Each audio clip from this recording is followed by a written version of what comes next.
Le Seigneur soit avec vous. Évangile de Jésus-Christ selon saint Jean.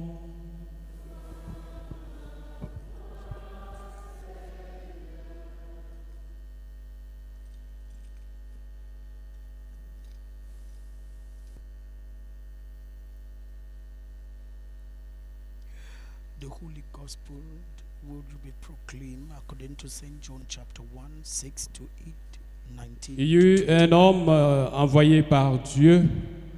Son nom était Jean.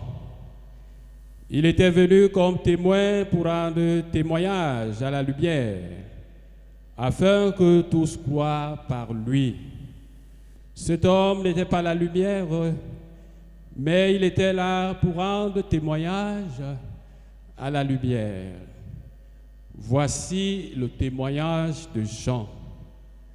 Quand les Juifs lui envoyaient de Jérusalem des prêtres et des Lévites pour lui demander « Qui es-tu » il ne refusa pas de répondre. Il déclara ouvertement « Je ne suis pas le Christ ». Ils lui demandèrent « Alors, qu'en est-il ? Es-tu le prophète Élie ?» Il répondit « Je ne le suis pas. » « Es-tu le prophète annoncé ?» Il répondit « Non. » Alors il lui dit « Qui es-tu » Il faut que nous donnions une réponse à ceux qui nous ont envoyés. Que dis-tu sur toi-même ? Il répondit « Je suis la voix de celui qui crie à travers le désert. Redressez le chemin du Seigneur, comme a dit le prophète Isaïe. » Or, ils avaient été envoyés de la part des pharisiens. Ils lui posaient encore cette question. « Pourquoi donc baptises-tu si tu n'es ni le Christ, ni Élie, ni le prophète ?» Jean leur répondit. « Moi, je baptise dans l'eau, mais au milieu de vous se tient celui que vous ne connaissez pas. C'est lui qui vient derrière moi, et je ne suis pas digne de délier la courroie de sa sandale. » Cela s'est passé à Béthanie, à l'autre côté du Jourdain, à l'endroit où Jean baptisait. Acclamons la parole de Dieu.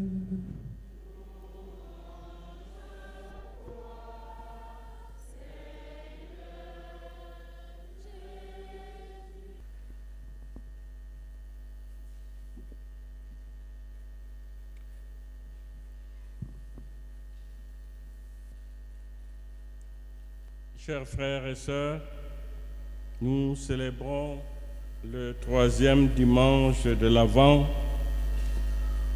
qui est appelé le dimanche Gaudete, ça veut dire que le dimanche de la joie.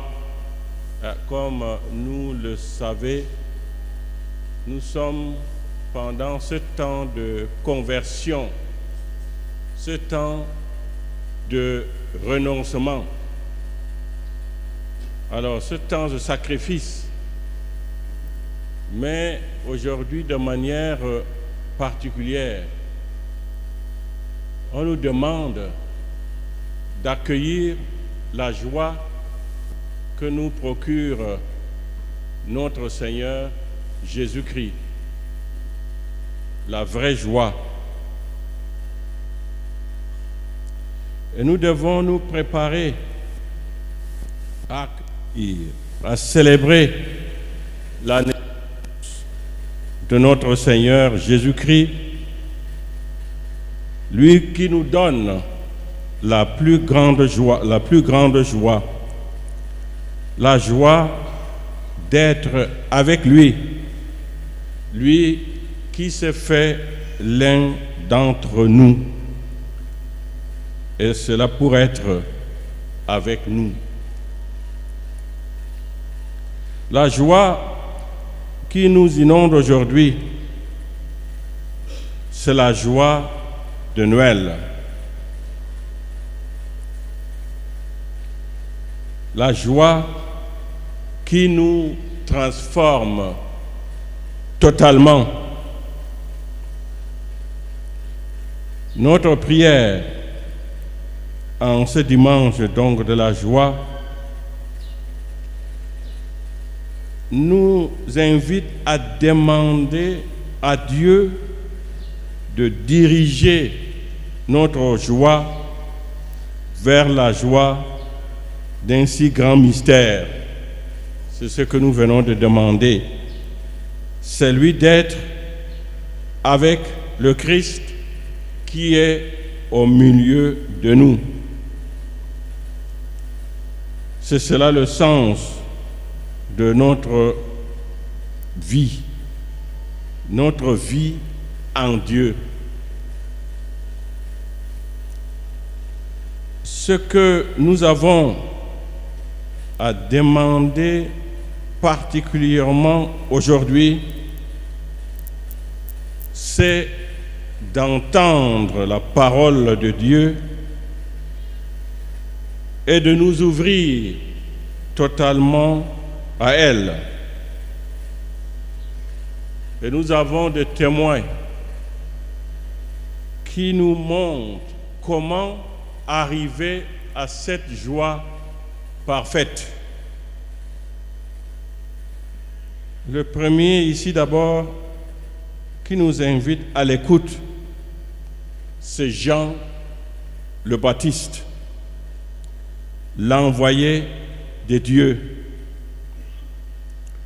Sa mission est de nous diriger vers Jésus, la lumière du monde. Et nous le savons très bien, le Christ lui-même nous dit bien que tant qu'il est dans le monde, il est la lumière du monde.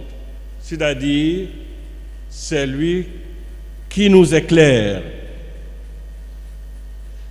celui que nous devons suivre. Et Jean ici se présente comme le témoin de celui-là. Il dira plusieurs fois qu'il n'est pas la lumière du monde, mais seulement il a reçu une mission pour présenter au monde entier la vraie lumière, le Fils de Dieu.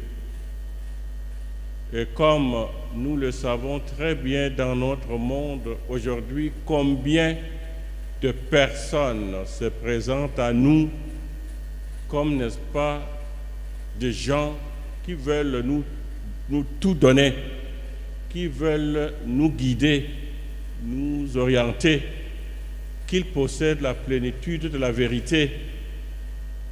Faisons attention à tous ces gens. Et ici, justement, Jean-Baptiste remplit bien sa mission. Quand il dit « Voici l'agneau de Dieu », c'est lui qui enlève le péché du monde. Voilà la mission de Jean-Baptiste. Donc, une leçon qu'il nous donne aujourd'hui, c'est de tout orienter vers Jésus-Christ,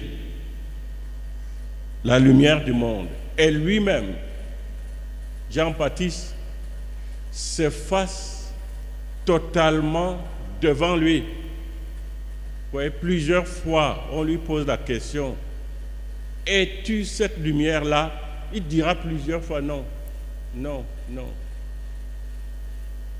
Voilà ce qui nous oriente bien dans notre vie. Nous pouvons tout faire, jouer entre nous, dire aux hommes que voilà, je suis grand, je suis grand. Mais mais devant Dieu, Dieu, ayons l'humilité de nous incliner. Ayons l'humilité de nous incliner. Et ici, Jean-Baptiste dit bien, il faut qu'il grandisse. Donc, il faut que le Christ grandisse. Et que lui, il diminue. Il ne cherche pas, n'est-ce pas, à occuper la place du Christ. Le Christ, c'est le Fils de Dieu. Alors, ici, Jean-Baptiste nous enseigne donc comment nous devons nous présenter devant notre Seigneur. C'est en nous effaçant totalement devant lui. Seul son nom doit être glorifié. Et dans le livre de Tobie, nous lisons ceci que voilà, qu'il faut, n'est-ce pas, la gloire de Dieu, il faut chanter la gloire de Dieu et faire taire la gloire que les rois de ce monde veulent se donner. Et c'est donc chaque jour que nous avons à rechercher notre Seigneur et surtout à l'aimer, prêt à donner notre vie pour lui. Et ici, toujours selon le témoignage de Jean le Baptiste, nous devons être prêts à sacrifier notre vie pour lui quand il s'agit de montrer qui est Jésus-Christ par notre vie. Nous ne devons pas reculer. Et ici, le martyre, d'ailleurs de Jean-Baptiste que nous célébrons une fois l'an, son martyre nous explique bien son courage, le don de sa vie qu'il a fait à Dieu. Il ne dit que la vérité. C'est pourquoi à Hérode, il dira au sujet d'Hérodiade, la femme de Philippe, frère d'Hérode. Il n'était pas permis d'avoir ou de prendre la femme de ton frère. Vous voyez ce que nous connaissons dans notre monde aujourd'hui, ça n'a pas existé aujourd'hui. Vous voyez des gens, évidemment, quand ils ont le pouvoir, nous les hommes, quand quelqu'un a le pouvoir, il ne respecte plus rien. Mais malgré tout, Jean-Baptiste, le roi Hérode, avait droit de vie sur ces sujets. Mais Jean-Baptiste a osé quand même lui dire de respecter la justice, de ne pas prendre ce qui ne lui appartient pas. Et réfléchissons, dans notre monde d'aujourd'hui, les procès dans nos tribunaux, quels sont ceux qui gagnent souvent les procès? Hein? C'est le plus fort, parce qu'ils ont donné le plus fort financièrement aussi, parce qu'ils donnent de l'argent. Donc ils considèrent, donc n'est-ce pas, ils gagnent le procès. Mais Jean-Baptiste ici, non, lui plutôt il est capable de lui dire non. Est-ce que nous les chrétiens, quand nous voyons une situation pareille, nous osons vraiment aller dire à tel, vous n'avez pas le droit de faire ceci par convenance. Non, je ne veux pas avoir de problème avec tel, je ne veux pas avoir de problème avec tel. Ça veut dire que nous, chrétiens, même n'importe quelle autorité, nous devons, n'est-ce pas, dire la vérité. Nous devons proclamer les exigences de l'Évangile. Et c'est en nous conformant à l'Évangile que nous aimons, nous montrons que nous aimons notre Seigneur Jésus-Christ, que nous sommes prêts à mourir pour lui. Et c'est cela rendre témoignage, comme Jean-Baptiste, à notre Seigneur aujourd'hui, dans notre monde d'aujourd'hui. Avec Jésus, nous devons montrer que notre vie ne nous appartient pas et que nous sommes prêts à mourir pour Jésus-Christ. Et nous ne devons faire que sa volonté.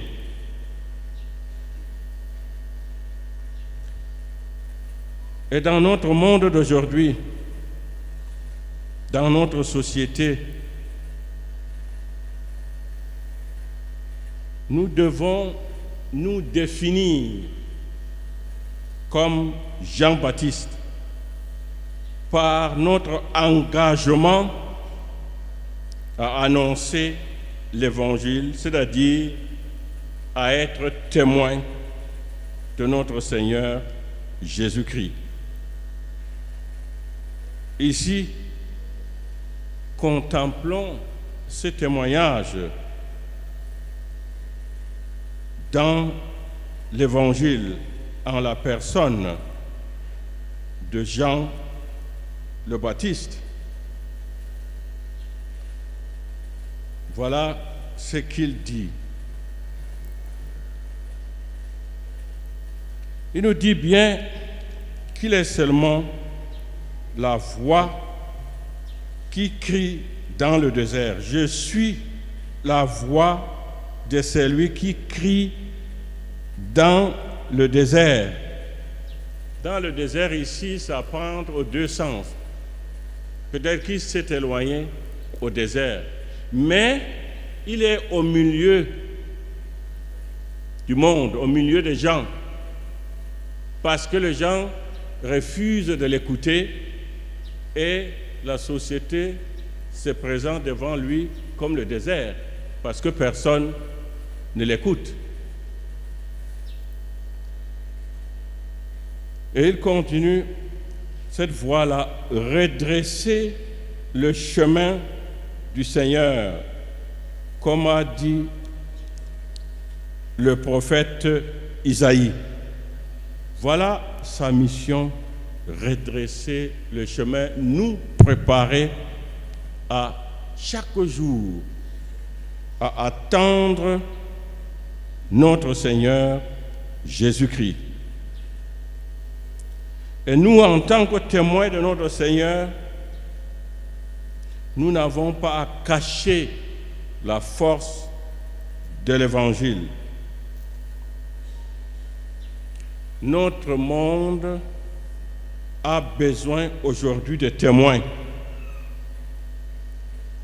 Des témoins qui renoncent à leur propre vie pour, en mettant en application l'Évangile de notre Seigneur Jésus-Christ.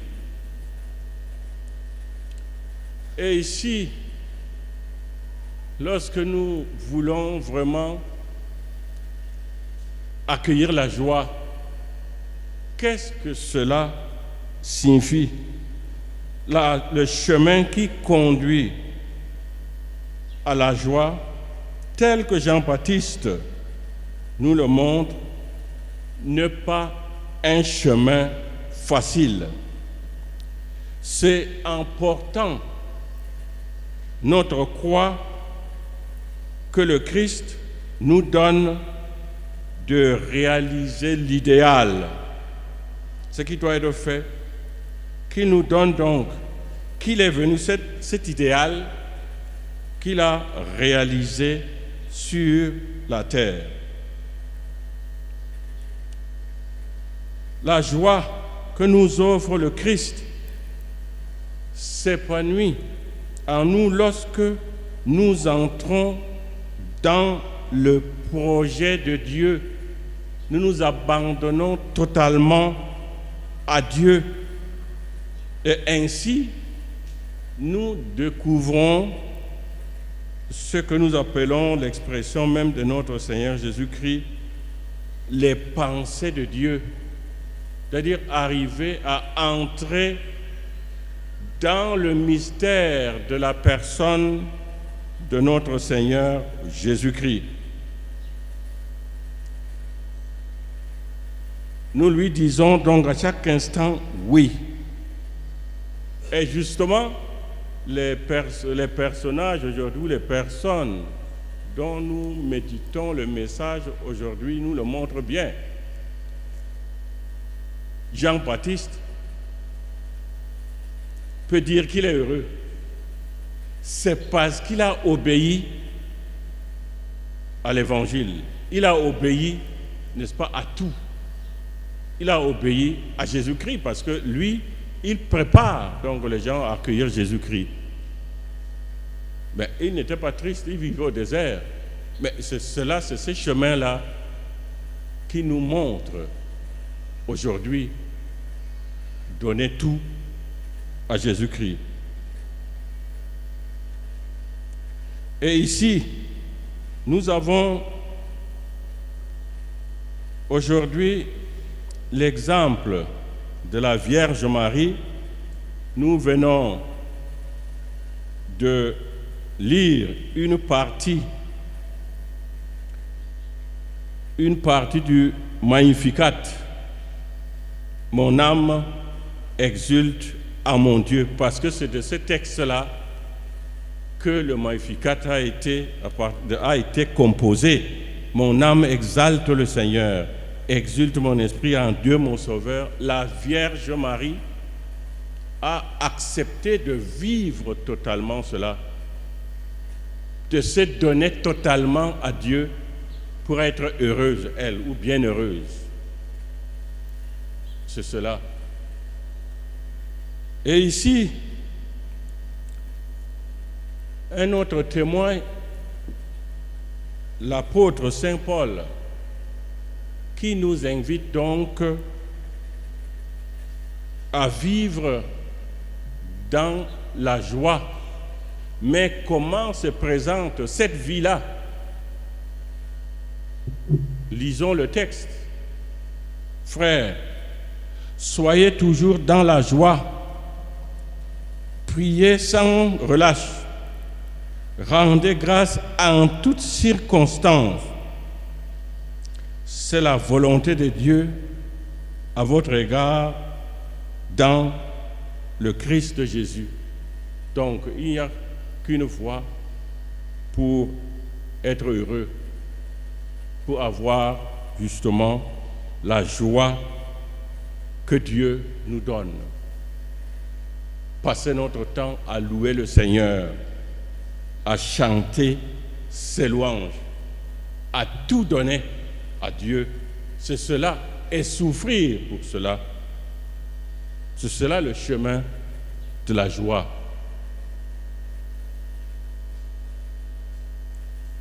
Donc la joie se traduit par cette communion de vie. Vous voyez? Et ici, si nous regardons l'apôtre Paul, pour être heureux, il a abandonné tout, son métier. Oui, il a abandonné tout. Maintenant, pour suivre Jésus-Christ. Les apôtres, les 12. Malheureusement, il y a un qui ne s'est pas converti, Judas. Mais les autres ont renoncé à tout même à leur propre vie. C'est ça le chemin de la joie que nous présente aujourd'hui notre Seigneur Jésus-Christ.